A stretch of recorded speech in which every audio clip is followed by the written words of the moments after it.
একবার এক নাস্তিক এক দরবেশের কাছে এসে ৪টি প্রশ্নের জবাব জানতে চেয়ে বলল, আপনি যদি আমাকে এই ৪টি প্রশ্নের উত্তর দিতে পারেন তবে আমি মুসলমান হয়ে যাব। প্রশ্ন ৪টি হলো: ১. বলা হয় যে আল্লাহ সকল কিছুর স্রষ্টা। যদি তাই হয় তবে আমরা তাকে দেখতে পাই না কেন? ২.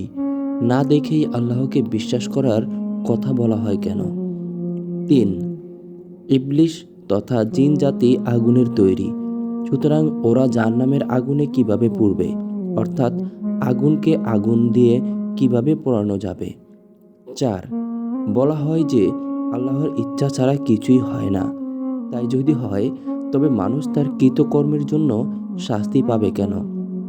দরবেশ প্রশ্নগুলো শুনে নাস্তিক লোকটিকে একটু রাগ দেখিয়ে পাশে পড়ে থাকা একটি মাটির ঢিলা হাতে নিয়ে ওই নাস্তিক লোকটিকে ছুঁড়ে মারল। এতে লোকটির মাথায় আঘাত লেগে কপাল ফেটে গেল। তখন দরবেশ বললেন, এ হচ্ছে তোমার ৪টি প্রশ্নের জবাব। অতঃপর মাটির ঢেলার আঘাতে আহত নাস্তিক লোকটি আদালতে গিয়ে কাজীর দরবারে দরবেশের বিরুদ্ধে মামলা দায়ের করল।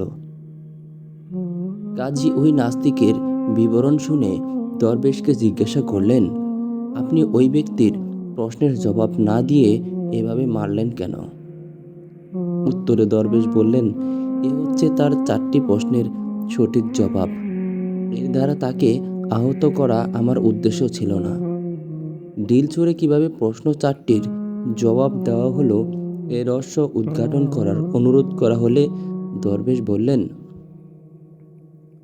লোকটির প্রথম প্রশ্ন ছিল, আল্লাহ সব কিছুর স্রষ্টা অথচ তাকে দেখা যায় না কেন?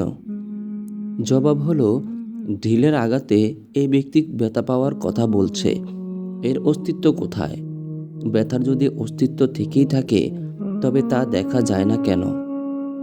ব্যথা বিদ্যমান থাকা সত্ত্বেও যেমন তা চোখে দেখা যায় না, তেমনি আল্লাহ অস্তিত্বশীল হওয়া সত্ত্বেও তাকে চর্মচোখে দেখা যায় না। তার দ্বিতীয় প্রশ্ন ছিল, আল্লাহকে না দেখে বিশ্বাস করব কেন?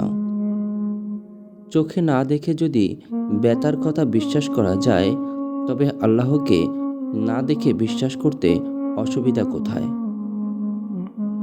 তার তৃতীয় প্রশ্ন ছিল, শয়তান ও জিন আগুনের তৈরি হয়েও জাহান্নামের আগুনে পুড়বে কিভাবে? উত্তর, মানুষও মাটির তৈরি। মাটির তৈরি মানুষকে যদি মাটির ঢিলের আঘাতে ব্যথা দেওয়া যায় তবে আগুনের তৈরি জিনকে আগুনে পোড়ানো যাবে না কেন? তার চতুর্থ প্রশ্ন ছিল, আল্লাহর ইচ্ছা ছাড়া কোনো কিছুই ঘটে না, তাহলে মানুষের কৃতকর্মের জন্য মানুষকে শাস্তি দেওয়া হবে কেন?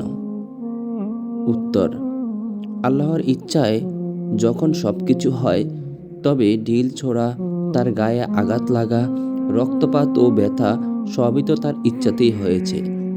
সুতরাং এ ব্যাপারে আদালতে অভিযোগ করার কি আছে? এর যদি অভিযোগ ও বিচার চলে এবং শাস্তি হয় তবে মানুষের কৃতকর্মের বিচার, সুফল ও কুফল ভোগ কেন মিথ্যা হবে? দরবেশের এই অভিনব জবাব শুনে নাস্তিক লোকটি হতভম্ব হয়ে গেল এবং ইসলাম ধর্ম গ্রহণ করল। আজকের ইসলামিক ভিডিওটি কেমন লেগেছে কমেন্ট করে জানাবেন। ভিডিওতে একটি লাইক করে দেবেন।